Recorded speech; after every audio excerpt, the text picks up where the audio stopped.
Welcome to T-Smack, home of the T-Smack. May I take your order?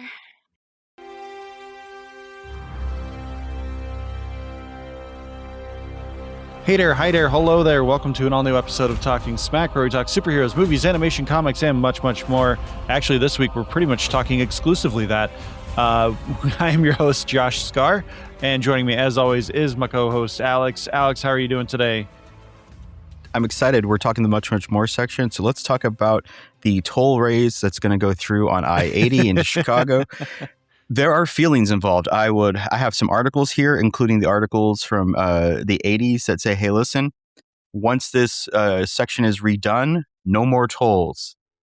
To and quote yet here one we of are, our favorite YouTubers, stay out of politics. Bless you, Ryan George. We will stay out of politics. Instead, we're going to talk at the union. Oh, no, not union. San Diego Comic-Con? Oh, yes, let's do Comic-Con. That sounds good. You wanted to talk for some reason about Avatar again. It's still a few years away from the fourth one, but sure, I love James Cameron. It's always worth revisiting Avatar. I mean, it's a classic from the mid-2000s, and I mean, the animation is so good. It's so hard to get away from just how amazing the craft is on the animation for Avatar. I know. I mean, Cameron saw the right time to just introduce his version of 3D realism, and I'm just, it's beautiful. Who the hell is Cameron? I'm talking about Avatar: The Last Airbender. Avatar: The Way of the Water, and Avatar. God damn it! Did we?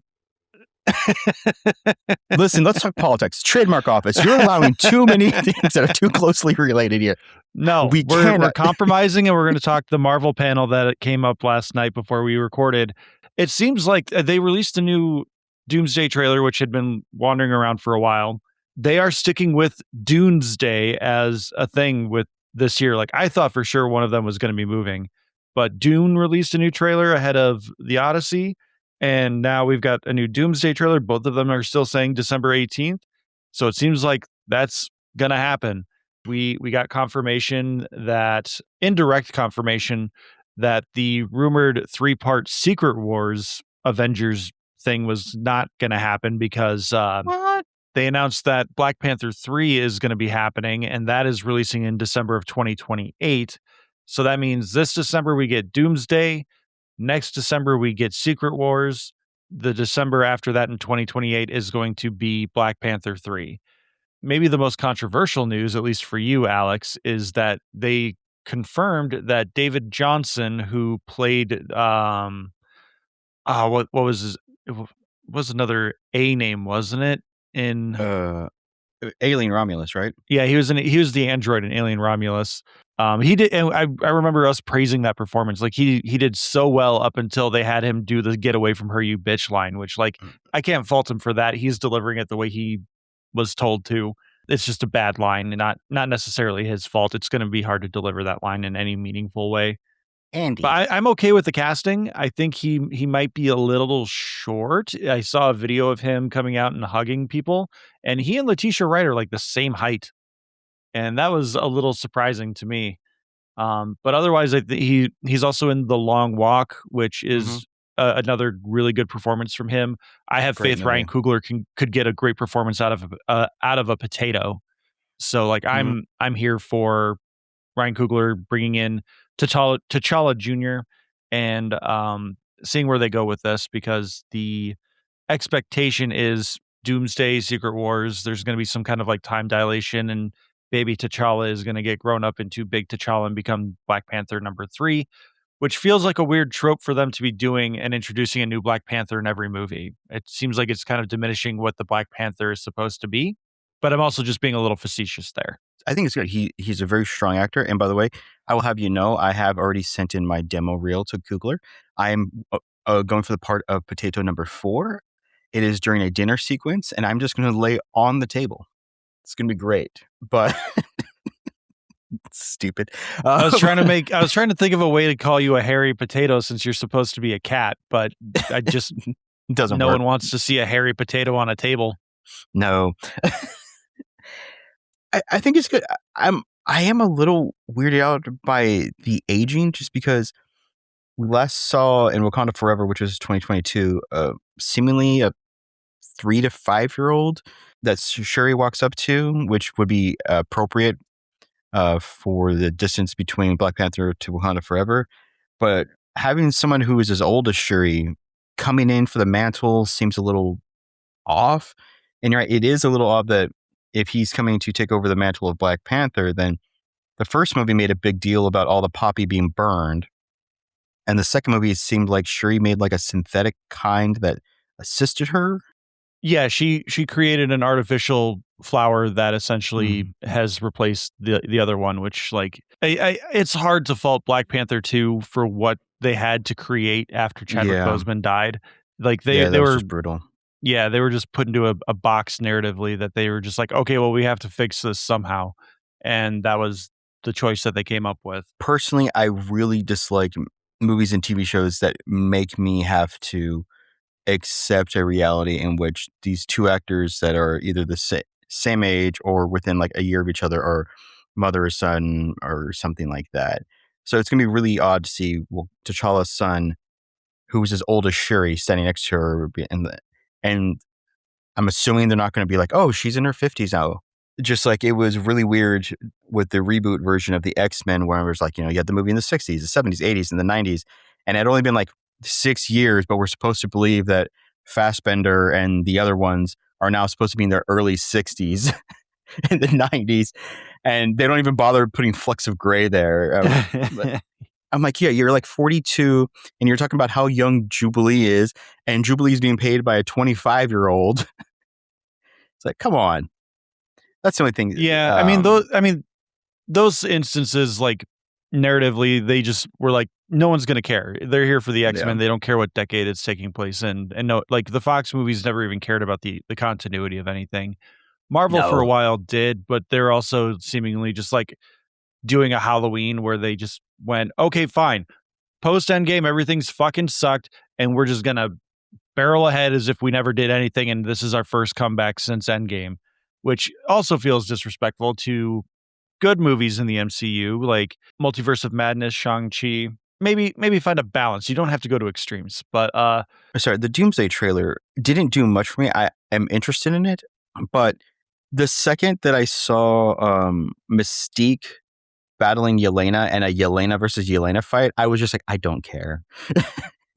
That's a weird choice because it's like, it's not like you just mimic their fighting abilities. Like doing a Yelena versus Yelena fight makes no sense other than, again, you're homaging her doing the Wolverine versus Wolverine thing from X-Men 1, which it's not a clear homage. It's just a strange choice other than, well, we don't want Rebecca Romijn to have to be on screen for too long in the makeup or whatever they did with her. And it's, I don't know. And like, are they going with a continuity where like she's an older Jennifer Lawrence and she's a good guy now after Days of Future Past, but she also died in that continuity in Dark Phoenix? That's a great question. I'm assuming that this is the Patrick Stewart universe version of it. But the trailer kind of gave me a little bit of hope. There's just little things I don't like. I didn't like that, and I don't like Loki being back. Loki season 2 ended perfectly. It was a beautiful capstone to his journey. I just don't want to see Loki die again. This would be his like 4th death or something. I mean, if they kill him off, yeah, it's like his 4th death, and then also I'm assuming they're going to be killing off Professor X, which means that's like the 5th or 6th time they've killed him in the last 20 years. Yeah, like how many times can we cry over Patrick Stewart dying? You've got him getting exploded in X-Men 3. Mm-hmm. You've got him dying in Logan. Multiverse of Madness. Yep, he gets his neck snapped in his mind. Like, yeah, there's other ways you can get rid of Professor X without just killing him. I don't know. It's a strange thing, but we did get some more confirmations. We have Your Friendly Neighborhood Spider-Man Season 2 coming out this upcoming fall. No firm release date yet. Doomsday, again, still confirmed for December 18th. Vision Quest confirmed for October 14th of this year. October is a busy month this year. There's a lot of stuff happening in October. Really? I didn't see that one. So Vision Quest is really a thing. October 14th. All right. Then we've got Daredevil Born Again sometime in 2027, Season 3. Secret Wars confirmed for December 17th of next year. Black Panther 3, December 15th of 2028. And then maybe the most underwhelming announcement I have ever seen at a Comic-Con, Ghost Rider starring Ryan Gosling coming out sometime in 2028. Ryan Gosling has been rumored to be in the MCU forever. And, or even like going over to the DCU with a Green Lantern project when Zack Snyder was around. I cannot imagine a more I mean, I could. There are plenty of other people that Ryan Gosling could be playing where you're just like, really? That's the role they gave him? But like Ghost Rider, especially after the Stuntman movie, whatever that one was called, you're putting Ryan Gosling essentially in the same role, but he gets a flaming skull CGI helmet. Oh my gosh, yes. It wasn't called Stuntman. It was called like Crash Man or something like that. I forget. I forget the name of it. Jeez. But I get that they are basically ignoring the fact that Agents of S.H.I.E.L.D. ever existed. But I thought the Ghost Rider in that movie, that show was well received. So they're just recasting? I mean, it's been 12 years since the end of that show, or 10 years since the end of that show. So like I kind of understand it. Yeah, it just seems like a weird uh rollback.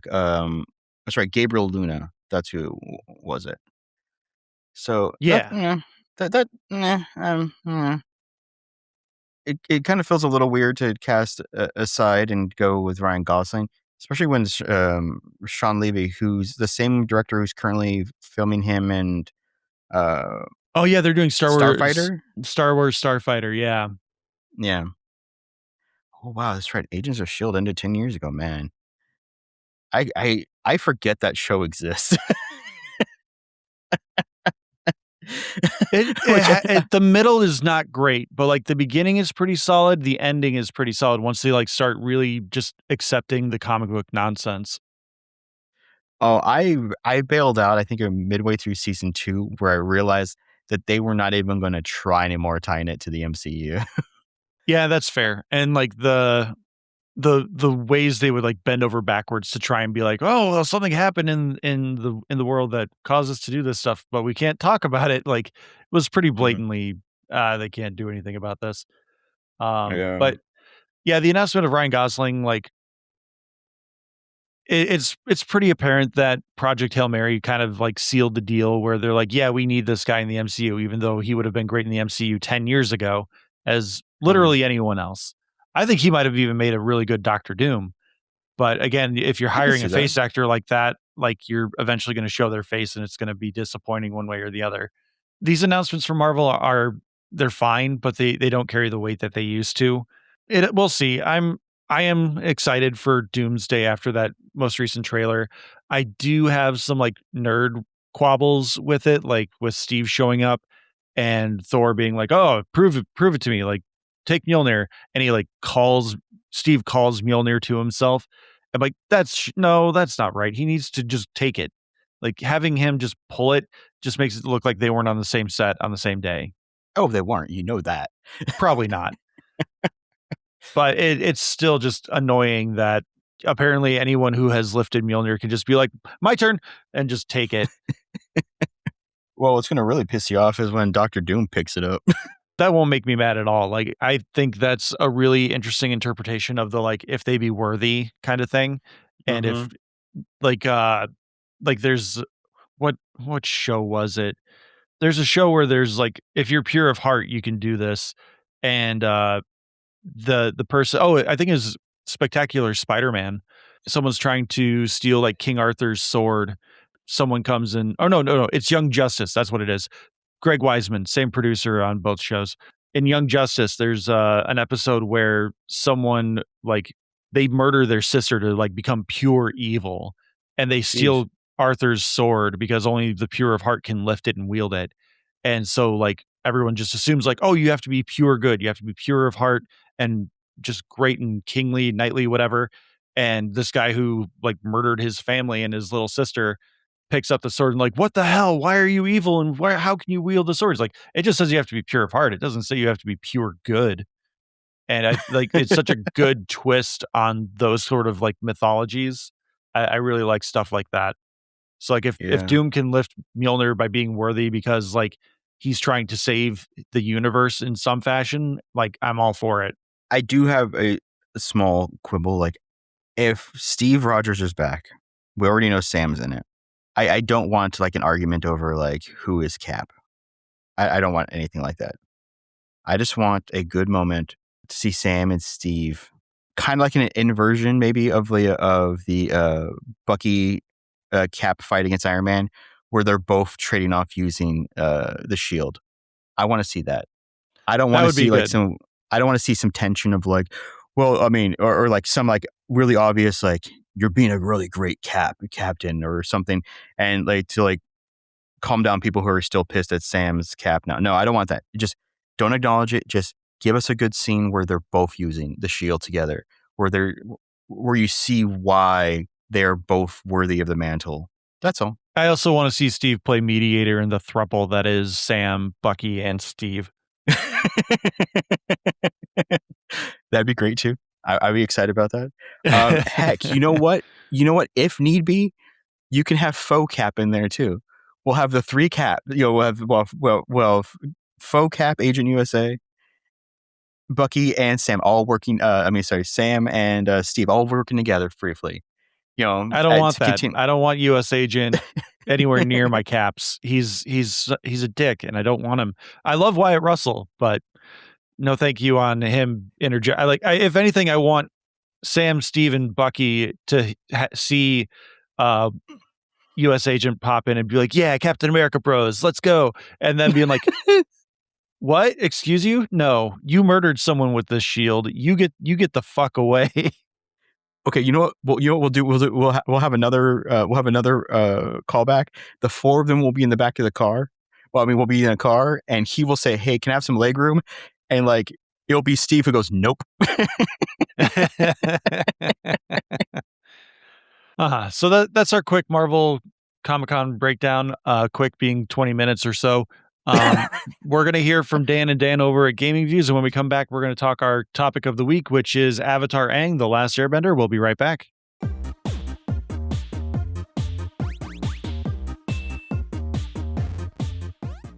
Welcome to the trailer for Gaming Views. Think of it as the demo level before the real action kicks off. We're Dan, and every week we're bringing hot takes, breaking news, deep dives, and everything gaming related. From the biggest headlines to retro classics, hardware breakdowns, and inside scoops on developers, we cover it all. So level up your gaming knowledge, subscribe to Gaming Views wherever you get your podcasts, and don't miss out.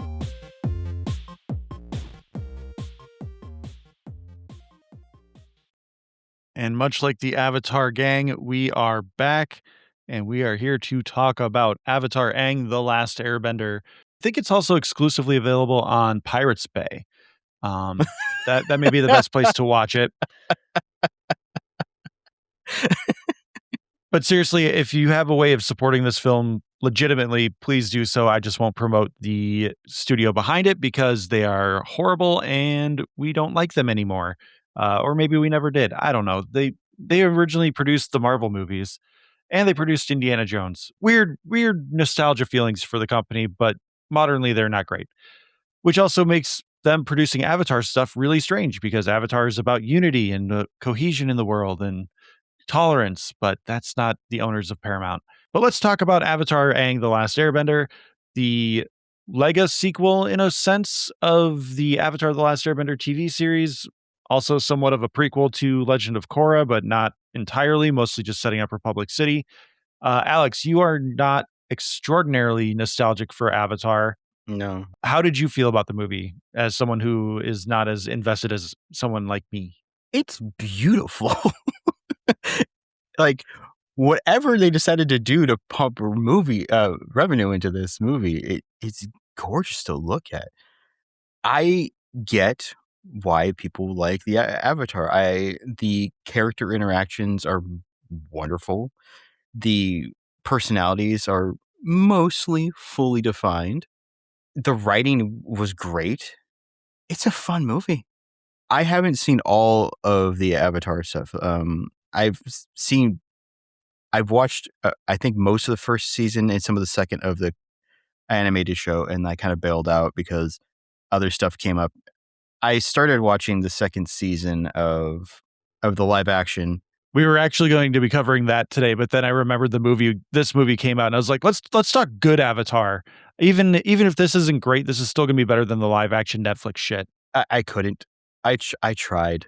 I haven't watched The Legend of Korra yet. They also announced there's a sequel to Legend of Korra coming out. Avatar Seven Havens, Secret Heavens. Yeah, it's not it's a follow-up series. It takes place, I think, like 100 years or 1,000 years after the events of Legend of Korra, and like the world is in just shambles. And the Avatar has kind of disappeared because everyone blames the Avatar for what happened. And so the new Avatar has to like come out and try to find a way to fix the world, which they released a trailer for that one too this week at Comic-Con, which it looks fine, although I feel like the animation looks a little cheap. Like it's not quite on the same level as like the Dragon Prince in terms of like the frame rate, but there's just something a little off with the animation that it just seems like they were not given a budget for this show. So like the writing is going to carry it more than the animation will. It reminded me that I need to go back and finish it. Not that I think there's anything in the show where I was just like, I don't understand, because the first 3 or 4 minutes is kind of a recap reminding you like who everyone is. I don't think the credits roll until about minute 11 or 12, where you start to actually get going with what this new episode's about. But even then, I didn't feel like I was being overwhelmed with information. It was just more that long, slow start of like, what is the joke? Everybody lived in harmony until the Fire Nation attacked. It's just like, this is what we are. And you do get to see like not Korra, the waterbend. Katara. Yeah, Katara. You get to see her like grow up into her mature self now, and the Fire Nation person, the Earthbender Toph. Thank you. And you see that, and it's this nice little introduction of like the world that they've built. I like I said, I really, really liked it. I can see why at one point they may have been considering a theatrical release for it, because it doesn't look or feel like just an extended cartoon episode. I mean, it feels a lot more like a movie than Mandalorian did. Yeah, definitely. And that was like a $200 million movie. What did you feel about it? I really liked it. I think the script does a lot of the heavy lifting, because I don't. Yeah. There are moments where you can tell that like a lot of these voice actors are recording by themselves. There's not a back and forth.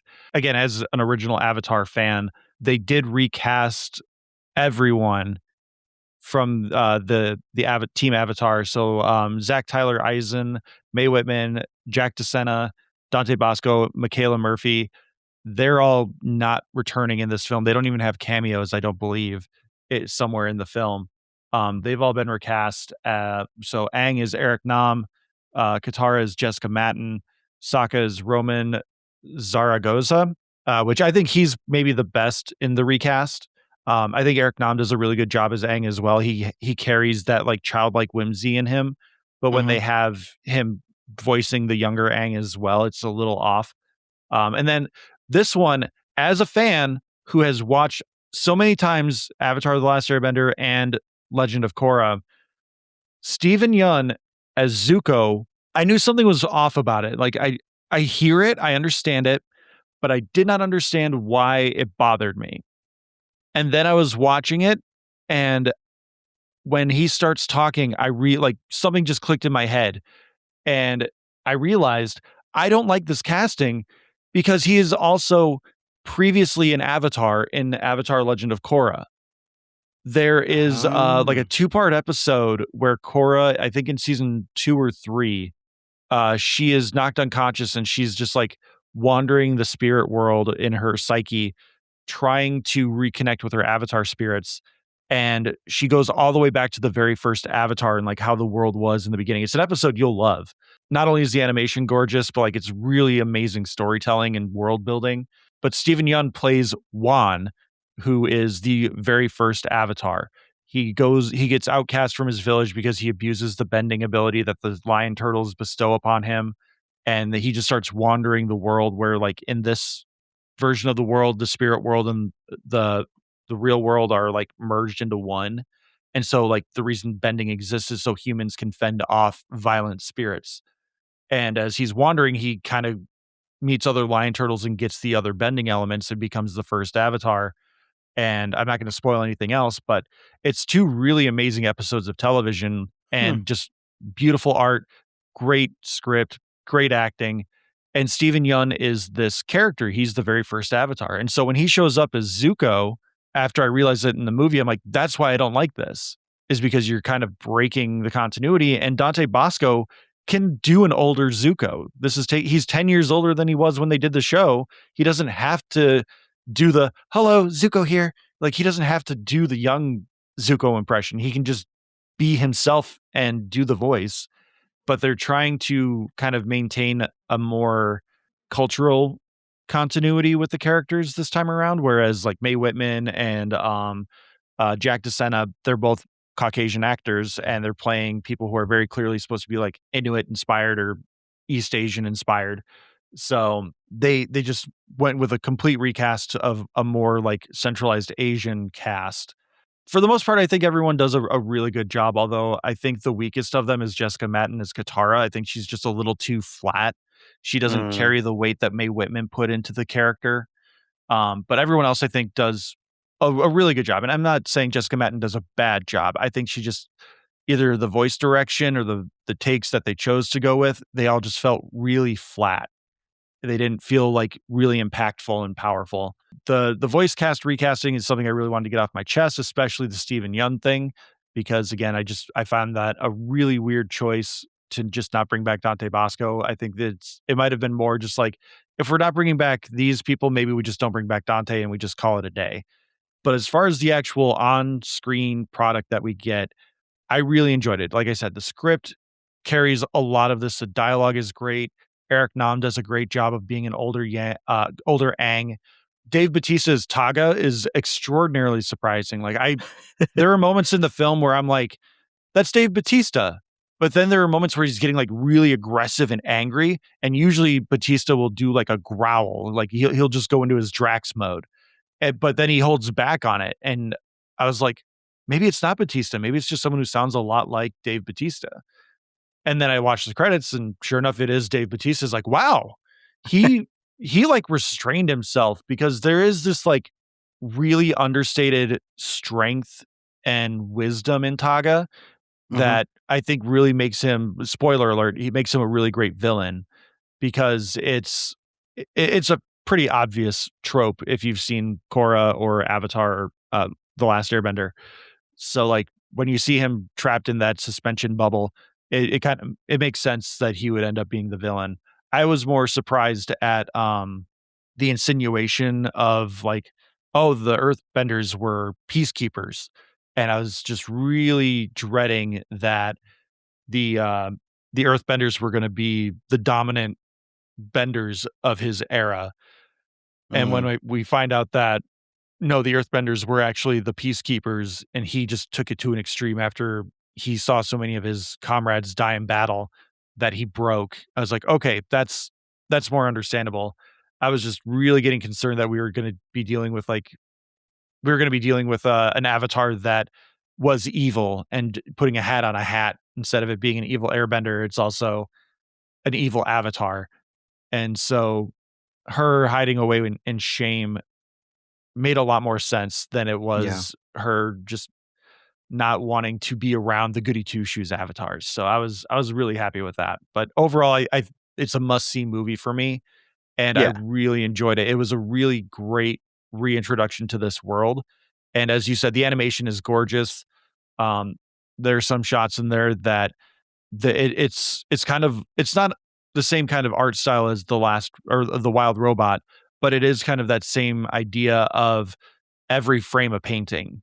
Every shot in this film you could just put on a wall and be like, yeah, that's from Avatar, The Last Airbender, and people would be like, oh, it's beautiful.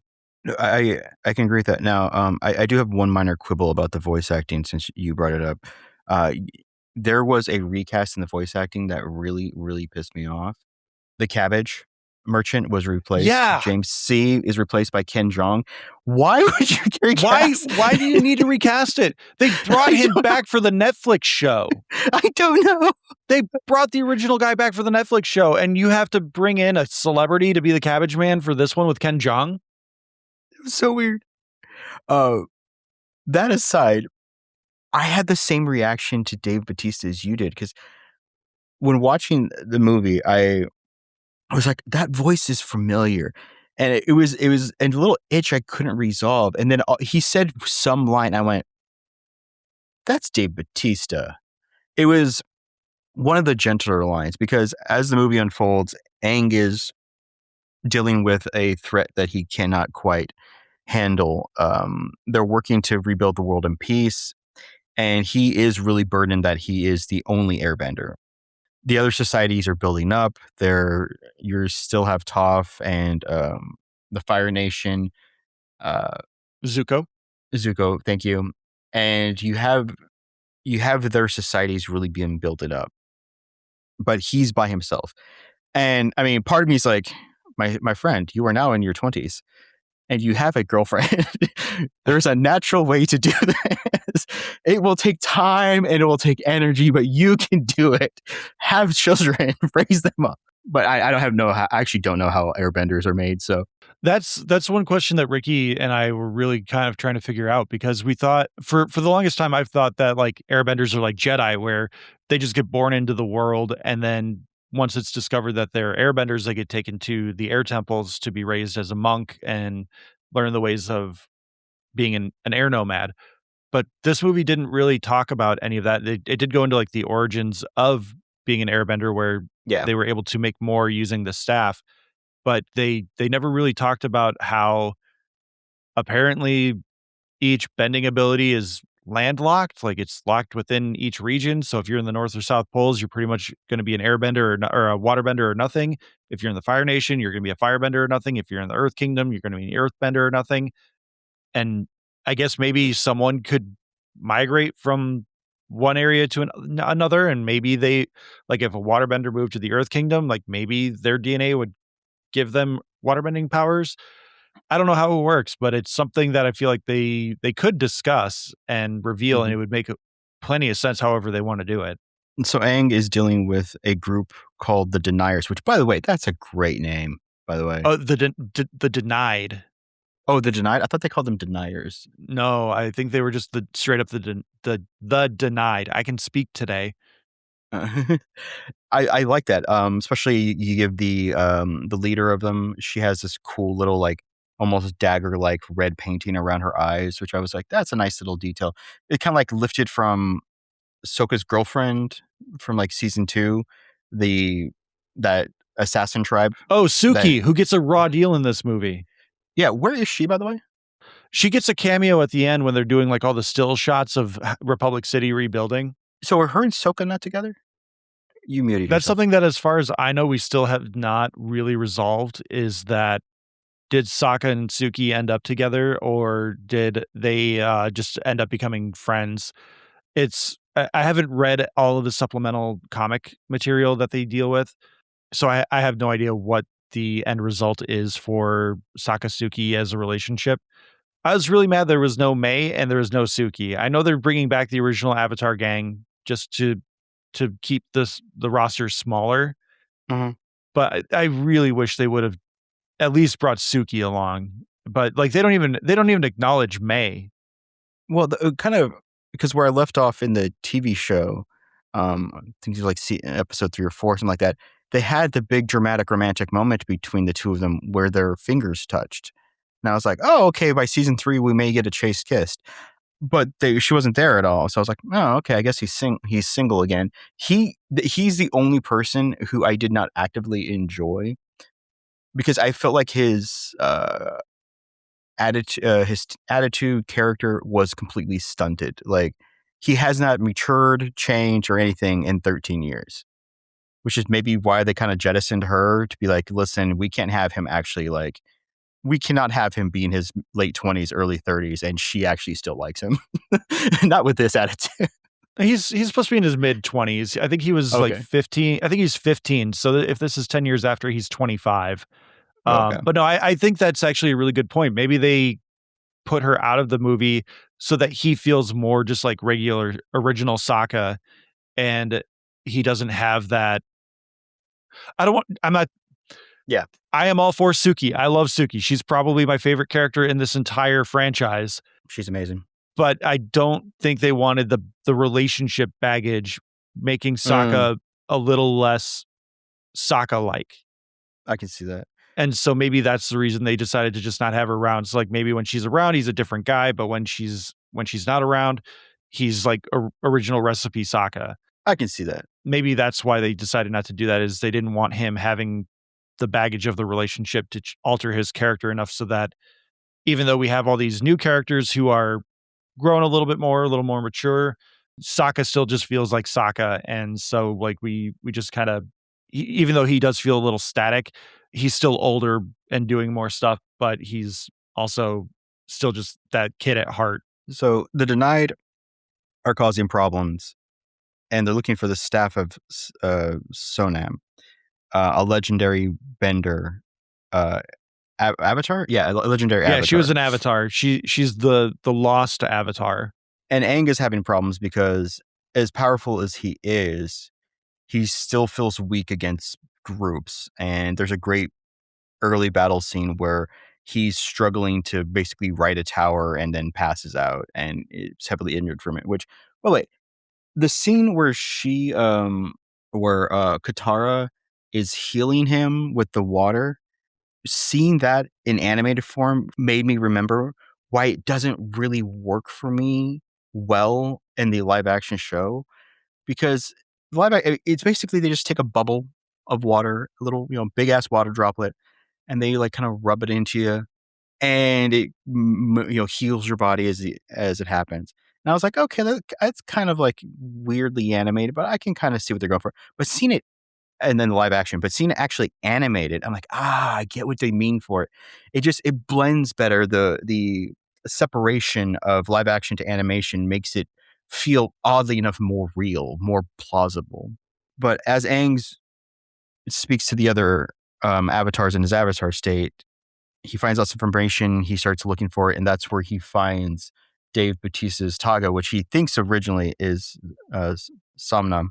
But it turns out that this person was never an avatar. They're just an airbender from long, long ago. And that first like 15, 20 minutes of Aang seeing what a quote unquote trained real airbender is like and how powerful they can be, that they don't need gliders. It's like, no, we can fly. That they like, he's like, he's like, where he's teaching him how to actually embrace his powers and some of the moves and hand movements and stuff that he never got to learn because his progression was stunted as a child by being frozen because the Fire Nation attacked. I loved that. And that's where I didn't know it was Dave Bautista. It was just this deep, burly guy. It was a deep, gentle voice. It was just, it's a lovely performance. It's great. Did you catch the, someone who loves world building, did you catch the identifier that he was not a natural born airbender? No.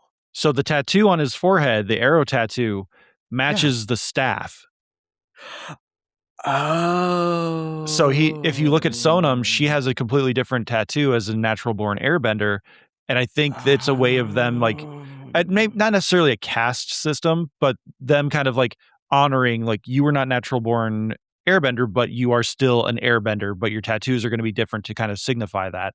And I thought that was a really cool touch with the way it was, or maybe it was just for him as the first transition into airbending, artificial.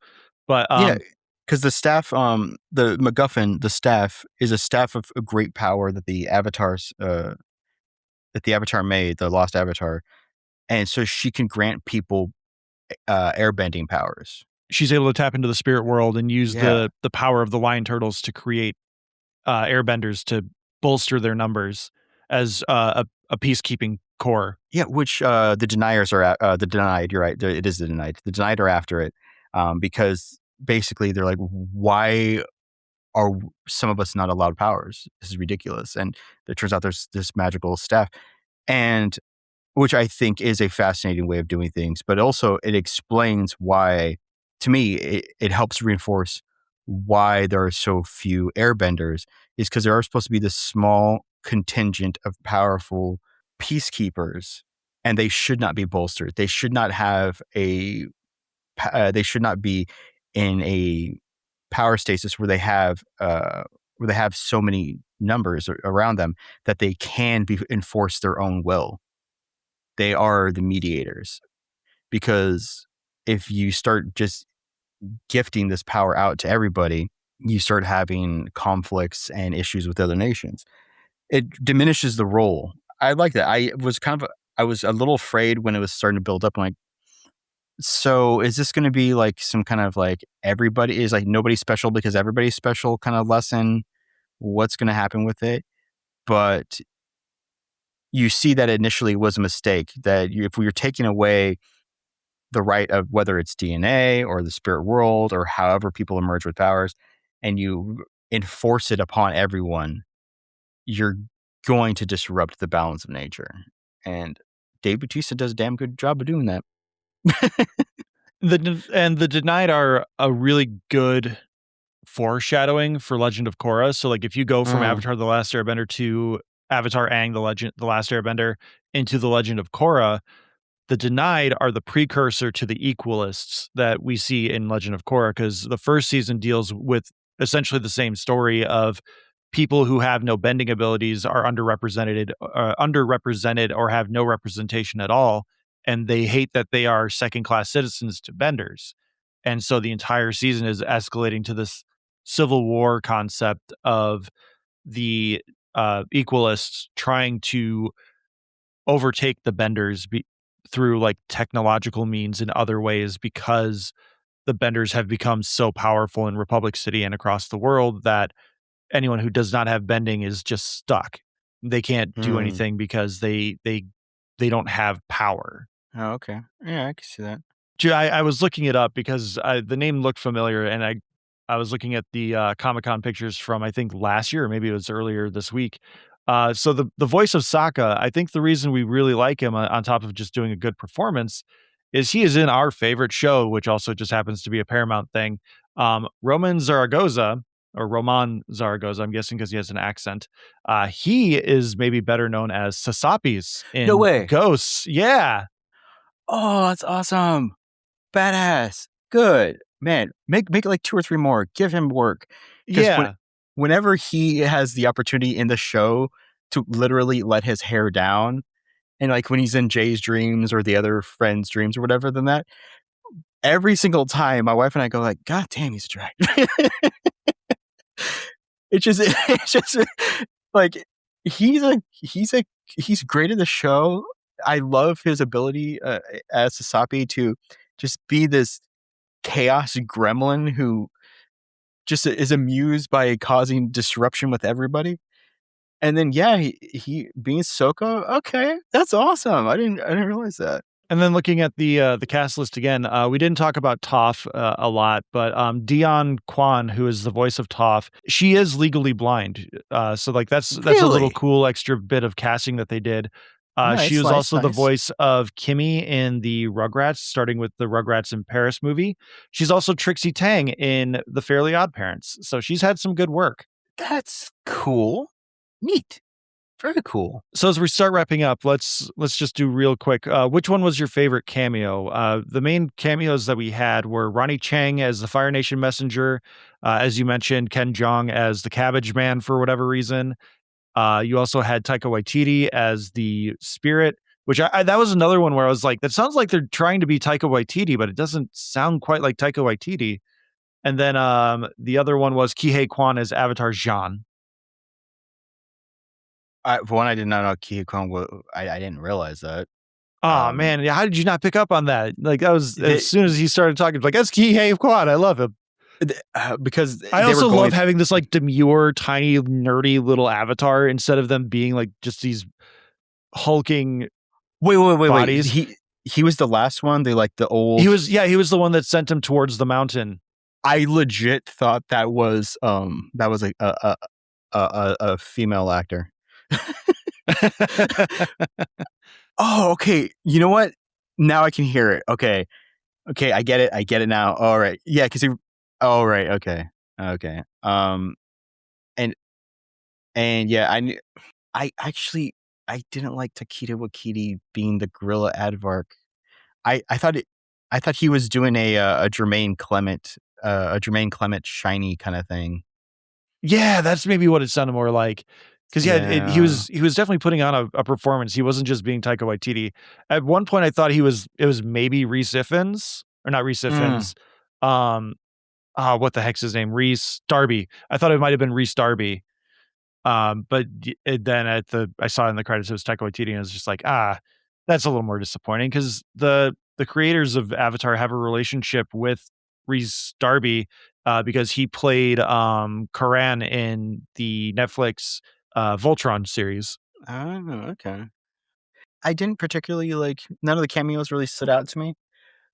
But now I'm so ashamed that I didn't realize it was Ki Huang. I'm gonna have to rewatch it. Oh, the burden of rewatching a good movie. I liked Ronnie Chang as the Fire Nation messenger just because he's forced to read a message out loud and he's just revealing all of these little secrets between Aang and Zuko.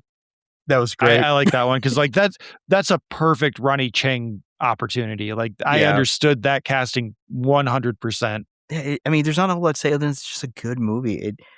I really thought when I realized it was Dave Bautista, because I was like, okay, I'm going to pause and look this up, and it is. I was really afraid that I was going to be like, oh, okay, here we go.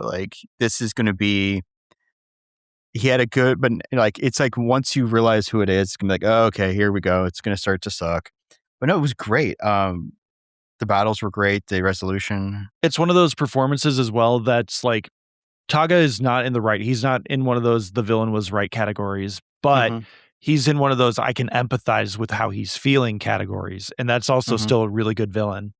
Definitely. It's the situation presented allows you to sympathize and understand why, but you never agree with how. Yeah. And there were some nice emotional beats that I really enjoyed. I hope that this allows them to start maybe doing a few more movies like this. I don't necessarily want another season just because I would have to catch up. Another movie, a little bit more. I still find Aang and Sokka, Katara and Toph really engaging. And it made me so retroactively angry at Star Wars 7 through 9. Because Star Wars 7 through 9, as a Lego cool, whatever you want to call them, has our heroes be dirtbags. And they failed. This, our heroes have succeeded. They're just dealing with new threats. And I loved that. That's another point that I don't think I touched on really. I talked about the script doing a lot of the work. And I think that's because, again, you have a whole group of new actors playing these roles that they're not familiar with. And so the script is doing a lot of the heavy lifting in terms of building the chemistry between the characters. That's kind of what I was trying to get at, was that they're not constantly referencing other things. You get the introduction in the first 5 minutes of the film where everyone's just kind of like, oh, hey, I had a sword and I did this. I discovered metal bending. Zuko was my teacher and my best friend now. And all these other things. They do a really quick exposition dump. When it comes to the gang interacting with each other, the script and the chemistry created in the words on the page carries over into the final product. And it's just perfect in terms of it doesn't feel like these characters missed a beat. You're being reintroduced to old friends and you're like, yes, I understand who they are. I know who they are. A lot of it does require having prior experience with the characters. I don't think someone could come into this film cold and be like, okay, I understand what's happening. But I do think they could come into the film cold and be like, okay, these characters have a history and I understand that there is a chemistry with them. But there's the give and take. But overall, I think it is something that you could introduce someone to the Avatar franchise with this and then have them go back into the original series and be like, yeah, okay, I get it. Yeah, I agree. We need more Avatar. It's damn good. It just needs to make a couple billion at the box office and maybe they'll do it. Wait, I'm bringing up right now the box. They've had 3 Avatar movies each make over 1.5 billion. What the hell, Josh? It's like poetry. It rhymes. We brought it back from the very beginning. So did you like, I hate that they just called it Avatar Aang, The Last Airbender. They just added Aang into the title.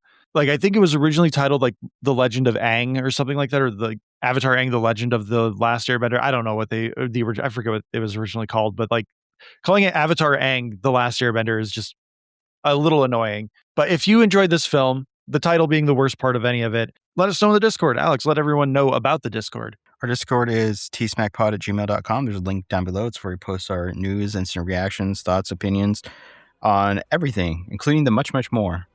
And if you are listening after today, if you're listening today, you will have seen my reaction to the end of the Tour de France, because that is ending as we're recording. So you can click the link in the episode description and find out what Alex thinks about, the end result of the Tour de France. I forgot to hit play on this thing, so I'm just going to enter that. I'll edit that in later. That makes my life easier, actually. Please follow, like, subscribe, review the podcast on your podcatcher of choice. I don't have the music underscoring me now, so now I'm just like, what am I even doing with my life? You can follow us at... Seriously, man, what the hell is happening with my brain now? You can follow us on social media at Talking Smack Pod. We are on Letterboxd, Blue Sky, Facebook, and YouTube. You can email us at tsmackpod@gmail.com.